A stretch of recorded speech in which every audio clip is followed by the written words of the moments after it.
Hello students, welcome to UPSC in online classes. How are you all? I hope that you are all well. जैसा कि बच्चों आप लोग जानते हैं, पिछले वीडियोज में हमने आपको आर्टिकल का टॉपिक जो है स्टडी पढ़ाया था। तो आज उसी के आगे का वीडियोज आपको पढ़ाया जाएगा, जिसके अंतर्गत आप लोग आज ग्रामर का समस्त रिवीजन करेंगे, यानी हर टॉपिक का आप लोग रिवीजन करेंगे। जो कुछ भी पढ़ाया गया अभी तक, जैसे कि parts of speech, narration, passive voice, article, complete sentence, preposition, यानी बहुत सारा टॉपिक जो है आपको स्टडी कराया गया था। तो आज सभी क्वेश्चन को जो है यहाँ पर बारी बारी से हम लोग रिवाइज करेंगे। तो चलिए शुरुआत करते हैं बिना देर किए हुए। तो आज क्वेश्चन की शुरुआत पहले क्वेश्चन से, नरेशन से लिया जाएगा, फिर रिकॉर्डिंग वगैरह जो भी क्वेश्चंस बनते हैं सभी क्वेश्चन से जो है आज रिवीजन कराएंगे हम आपको। तो चलिए शुरुआत करते हैं पहले क्वेश्चन की। पहला क्वेश्चन है, लिखा है he said to me, कामा लगा है, I will go to Lucknow tomorrow।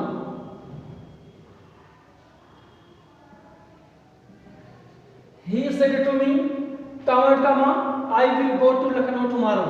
और इस क्वेश्चन को हल करना है चेंज इनटू नरेशन, यानी इनडायरेक्ट स्पीच में इस क्वेश्चन को हल करना है। तो क्या करेंगे, जब वाक्य अफर्मेटिव हो, सिंपल सेंटेंस का हो, तो सेड टू के स्थान पे टोटल लिखते हैं, इन्वर्टेड कामा हटाने के लिए दैट लिखते हैं। तो यही प्रक्रिया को फॉलो किया जाएगा पहले। तो चलते हैं, ही सेड टू के स्थान पे हमने लिखा टोल्ड, मी लिखा है, लिख दीजिए, इन्वर्टेड कामा हटाने के लिए दैट लगाते हैं। अब आई को चेंज करेंगे फर्स्ट पर्सन के अनुसार, आई सब्जेक्टिव केस है, ही का सब्जेक्टिव ही हो जाएगा। विल को बदलते हैं वुड में, तो ही वुड। अब बचा क्या है, गो टू लखनऊ लिख दीजिए, गो टू लखनऊ। अब एक चीज और चेंज करना है, वो है आपका टुमारो। टुमारो को चेंज करते हैं द नेक्स्ट डे या द फॉलोइंग डे। तो हमने चेंज किया इसको द नेक्स्ट डे में। तो आंसर एक बार रिपीट कर देते हैं, लिखा है he said to me, comma I will go to Lucknow tomorrow. तो क्या होगा इसका आंसर, क्योंकि सिंपल में वाक्य है तो सेड टू के स्थान पे टोल्ड लिखते हैं। तो he told me, said to के स्थान पे हमने लिखा टोल्ड, मी लिखा, लिख दिया। इनवर्टेड कामा को हटाने के लिए दैट लगाते हैं, तो हमने लिखा दैट। आई को चेंज किया फर्स्ट पर्सन में, ही आया। विल को चेंज किया वुड में, क्योंकि पास्ट में चेंज होता है, तो he would go to Lucknow. Tomorrow को चेंज किया द नेक्स्ट डे में या द फॉलोइंग डे भी ले सकते थे आप लोग। क्वेश्चन नंबर अगला लिखा हमने, she said to me, she said to me, उसने मुझसे कहा, I can not help you, I can not help you in problem. Question था, सी सेड टू मी, उसने मुझसे कहा, I can not help you in problem, उसने मुझसे कहा मैं समस्या में तुम्हारी सहायता नहीं कर सकती हूँ। तो क्या करेंगे भाई, सिंपल वाक्य में सेड टू के स्थान पे टोल्ड लिखा जाता है, तो हमने लिखा सी, सेड टू के स्थान पे लिखा हमने टोल्ड, मी लिखा है, लिख दीजिए। इनवर्टेड कामा को हटाने के लिए दैट लगाते हैं, तो हमने लिखा दैट। आई को चेंज किया फर्स्ट पर्सन के अकॉर्डिंग, तो क्या आएगा, सी। कैन को बदलेंगे कुड में, कैन को बदला हमने कुड में, नॉट लिखा है, लिख दीजिए। हेल्प लिखा है, लिख दीजिए। और यू को चेंज करेंगे सेकंड पर्सन के अकॉर्डिंग। यू ऑब्जेक्ट है, सेकंड पर्सन में जब चेंज किया तो मी मिला, तो मी का ऑब्जेक्टिव केस मी होता है, तो हमने लिखा मी। इन प्रॉब्लम लिखा है, लिख दीजिए। कोई चेंजेस आगे नहीं होगा।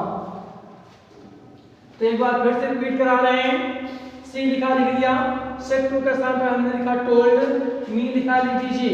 इनवर्टेड कामा को हटाने के लिए दैट लगाते हैं। आई को चेंज किया फर्स्ट पर्सन में, सी आया। कैन को बदला कुड में, नॉट हेल्प हेल्प यू को चेंज किया सेकंड पर्सन में, तो मी होगा। इन प्रॉब्लम लिखा लिख दीजिए। तो ये क्वेश्चन सॉल्व होता है। चलते हैं अब अगले क्वेश्चन की ओर। अगला क्वेश्चन लिखा है the teacher said to the students, the teacher said to the students होगा क्वेश्चन। तो हमने लिखा the teacher said to the student, the teacher said to the student comma do not waste your time, do not waste your time. Question लिखा है the teacher said to the students comma with comma do not waste your time. तो हमने आपको बताया था कि जब वाक्य डू नॉट से प्रारंभ होता है तो वह इंपरेटिव सेंटेंस का वाक्य होता है। तो ऐसी कंडीशन में जब वाक्य डू नॉट से प्रारंभ हो तो सेड या सेड टू के स्थान पर फॉरवर्ड का प्रयोग करते हैं। तो हमने लिखा द टीचर सेड टू के स्थान पे लिखा फॉरवर्ड, तो लिखा यहाँ पे हमने forward, the teacher forward the students, तो हमने लिखा द स्टूडेंट्स,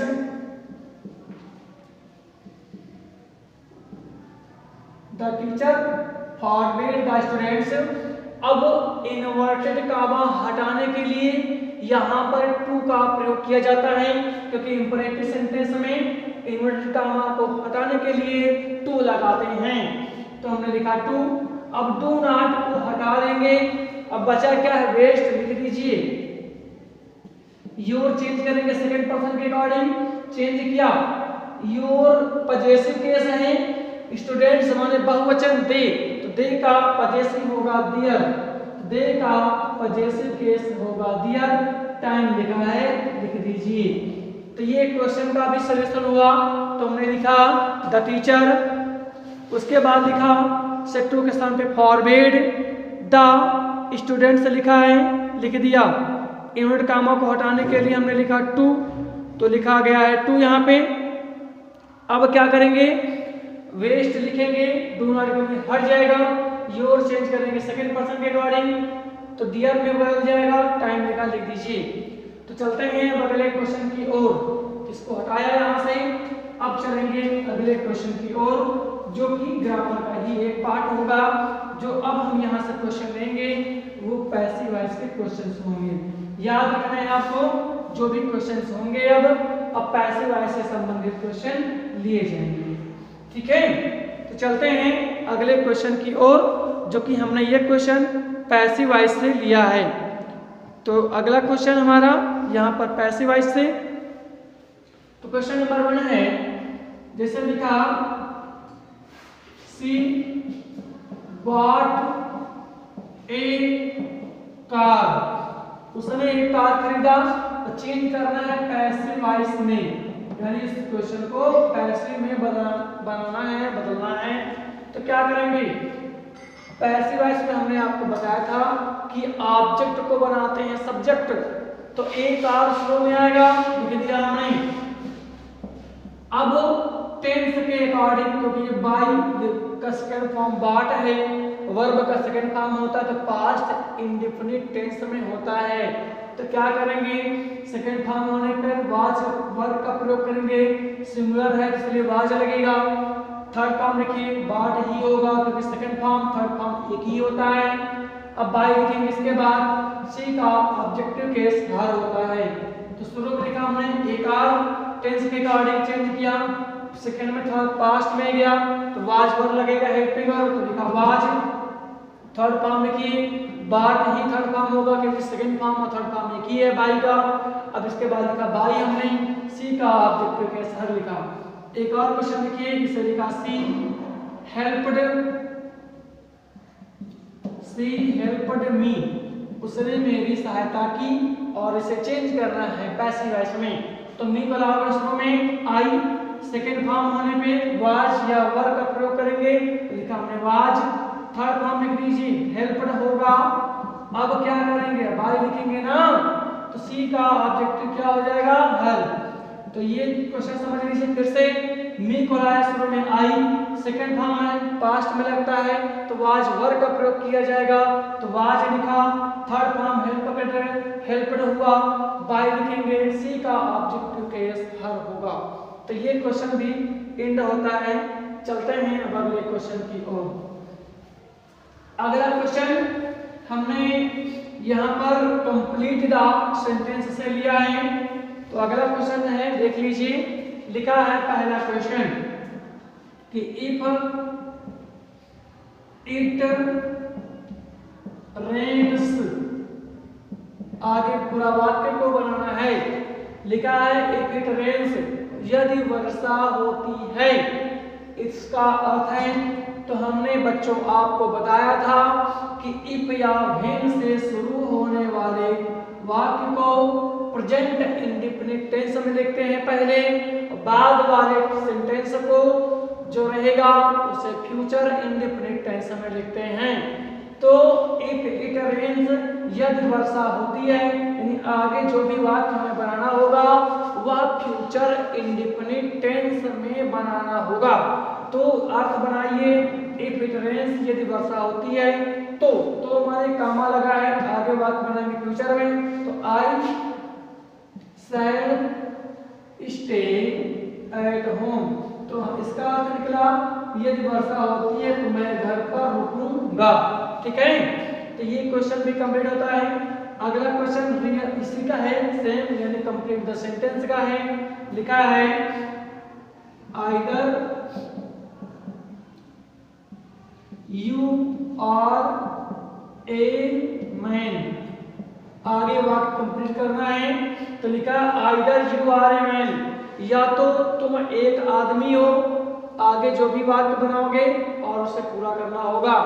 तो आइदर के साथ हमने बताया था आर का प्रयोग होता है, नाइदर के साथ नार का प्रयोग होता है।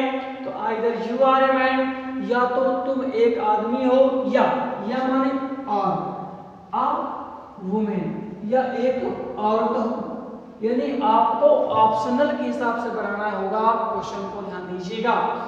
चलते हैं अगले क्वेश्चन की ओर। कंप्लीट द सेंटेंस सही हमने लिया है। लिखा है नाइदर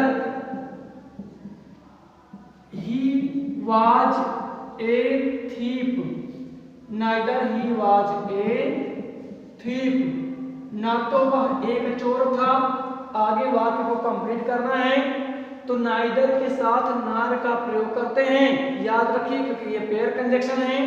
तो neither he was a thief नार ए पुलिसमैन, हमने लिखा नार ए पुलिसमैन, ना तो वह एक चोर था, ना ही वह एक पुलिस वाला आदमी था। ठीक है, तो यह क्वेश्चन भी कंप्लीट होता है। चलते हैं अब अगले क्वेश्चन की ओर, जो कि वर्ब की फॉर्म भरना होगा, सही वर्ब की फॉर्म का सिलेक्शन करना होगा यहाँ पर आपको। तो चलते हैं पहला क्वेश्चन। पहला क्वेश्चन लिखा गया है कि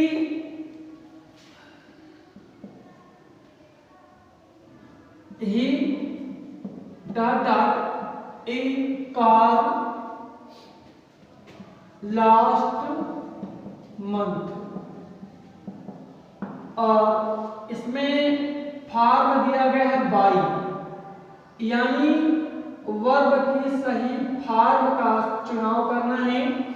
तो ही लिखा है डॉट डॉट ए कार लिखा है, फिर लिखा है लास्ट मंथ। तो आप जानते हैं कि पास्ट जो टाइम दिया जाता है पास्ट इंडेफिनिट टेंस में होता है प्रयोग। तो लास्ट वीक हो या लास्ट मंथ हो या लास्ट ईयर हो, ठीक है, ये यस्टरडे का प्रयोग हो, तो ये सब चीजें जो सेंटेंस के अकॉर्डिंग आती हैं, तो वहां पर वर्ब की सेकंड फॉर्म का प्रयोग करते हैं पास्ट इंडेफिनिट टेंस में। तो बाय का सेकंड फॉर्म हो जाएगा बॉट। तो he bought A car last month, उसने पिछले महीने एक कार खरीदा था। तो ये क्वेश्चन भी यहाँ पर वर्ब के फॉर्म का कंप्लीट होता है। चलते हैं अगले क्वेश्चन की ओर, जिसमें आपको टेंस पहचानना होगा। हमने लिखा I shall not help you, I shall not help you, और इसे आपको टेंस में पहचानना है कि कौन सा टेंस है यहाँ पर। तो शैल और विल के साथ जब फर्स्ट फॉर्म लिखा जाता है तो यह होता है फ्यूचर इंडिपेंडेंस। अगर टेंस पहचानने की बात करें तो ये है हमारा फ्यूचर इंडेफिनिट टेंस। तो ये कौन सा सेंटेंस है बच्चों? टेंस का वाक्य फ्यूचर इंडेफिनिट टेंस का वाक्य है। चलते हैं अगला क्वेश्चन लिया है और उसे आपको रीऑर्डर करना है, यानी वाक्य को सही क्रम में रखना है। तो क्वेश्चन है hard never work waste goes,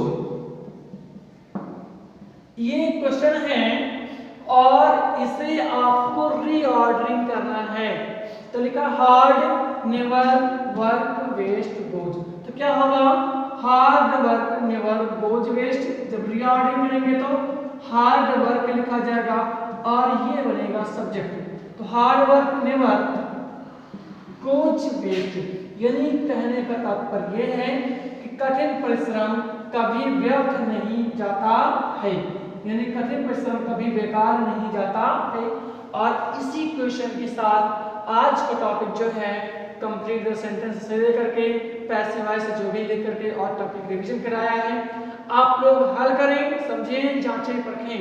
फिर मिलेंगे नए वीडियोज में ग्रामर के नए स्टडी के साथ। तब तक के लिए सी यू लेटर।